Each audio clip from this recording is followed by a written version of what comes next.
One of the main features of the game is, of course, the power of Max. She is able to rewind time. We knew we wanted to do something with the rewind mechanic that we had explored in Remember Me, and we started thinking of what can it mean in another context, and we started to bounce ideas around. Very soon this idea of choice and consequence and being able to rewind them came about. You know, what does choice mean when you're able to rewind through them?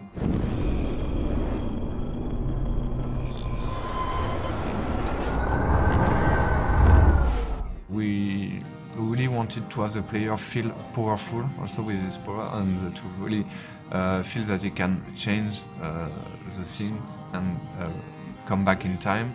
The game could exist without the rewind. It could be an classic adventure game, really interesting, I think, but this new layer allows the player to have a different experience, be able to see the direct consequence of a different choice. You could be happy with the outcome of the first episode, how it ends, and regret maybe later your choices and wish you had do something different. The player will want to have several walkthroughs to make sure they see all the outcomes. When you're dealing with some time travel, you need to define clear rules in order to be sure that it's working within the frame of your story of your game. And also we needed to create those rules to have some really fun uses with puzzles and mechanisms for the players. Chloe, you're stalling. I'm changing! Give me a minute! Just don't let me in, now. Please. 1 second! I'm changing! Give me a minute! Please. 1 second! My bra is stuck. I'm not screwing around, soldier. Chloe, open this door. So the idea is when Max is rewinding, she's keeping every knowledge she has. A bit like in the movie Groundhog Day, when I just spoke to you, I rewind, I remember everything you told me, and I can use it again when talking to you. Max is also keeping everything in her inventory. Like if she puts an item in her bag, she's keeping it with it. So I can grab something, go back with it, just rewind, and I still have the item even if I rewind it back in time. This kind of rules, we use it a lot for puzzles and also to tell something about also the characters. Even in a dialogue puzzles, you will have some information, but those information will be related to the character. And we've made a lot of tests about the rewind and should Max keep those information, should Max keep those items, should Max be rewinded herself by when she rewind. We have made a lot of tests about this and we finalized those rules. It allows us to have very interesting puzzles and very also funny situations in the game with those rules. Max is not moving when she rewinds. This is also for the player something much more powerful to be in a scene, to rewind the scene and to see all rewinded instead of being rewinded. Of course, we keep this rule since the beginning, nearly the beginning. The guys in the beginning were saying perhaps it could be better not to have it in the game, but we insist and we find the proper solution. And also for the artistic style, it's great. It's so crazy to see it, and Max also from the beginning, and what she is now is amazing.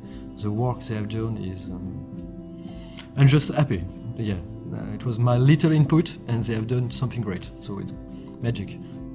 It's all about finding solutions to problems, because when you design a mechanic, it never works in the first time. So even though it might sound cool, like the rewind gameplay, it's only when you put it in the game and you test it and then you find that it's flawed that you can iterate again on it, and that's really cool to improve stuff that we designed before. The rewind power is giving nightmares to developers and to level designers, but at the end it's a very powerful tool for Max and also of course for the player. I remember a lot of design discussions the guys had, very complex discussions about the impact of the rewind, what you can do, what you cannot do, how the player will understand the rewind, and yeah, it's a challenge because as this is something that doesn't exist, it's science fiction, you have to make it consistent. At first, when I started production, the scope of the game was pretty small, and we were like only 2 or 3 designers on the team, and by the time, when time passed on, we were like 10 designers, and we cranked really the quality of the game. For the player, using this power is really something unique because you can rewind all a scene, so all the animation of a scene, all the particles, all the effects of a scene, all the sound of the scene. Can you give me an example of a Man, I photographer cannot who believe perfectly this. captured the human condition in black and white? Okay, if I'm crazy, Anybody? I might as well go all the way. Bueller?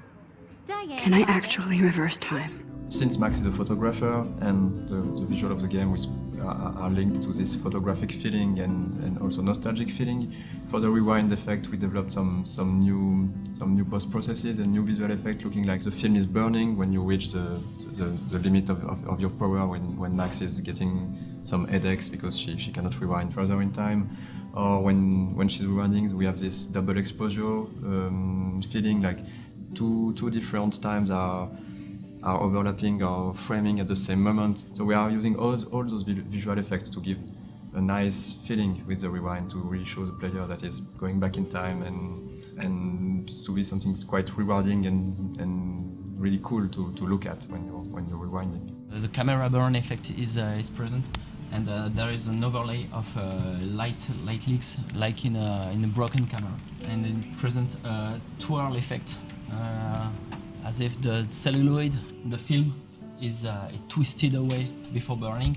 We add on top of that a layer of burning, and this is achieved by using screen space particles that overlaps. During this effect, Max is rendered as a blurred ghost, and the blurred effect is composited on top of the scene, but slightly offset, like it was a composition of photography. What we want to achieve is to see a reminiscence of Max. It's not the actual Max, but to overprint a ghost of what she has done previously.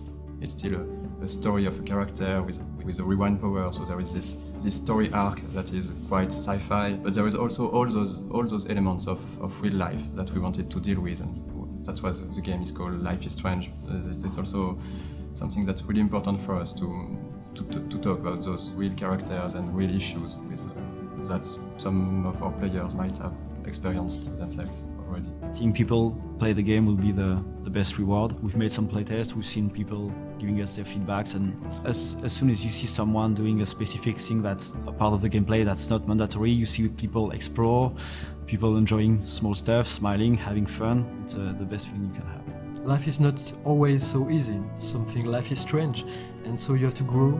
And I think the game will help people grow, and I think it will help also video game to grow in a way. It's perhaps pretentious, but we want to bring the independent video game to our industry, and I think there is a huge place for it, and I think it will be very successful. Thanks to Square Enix, who were the first to believe in the project.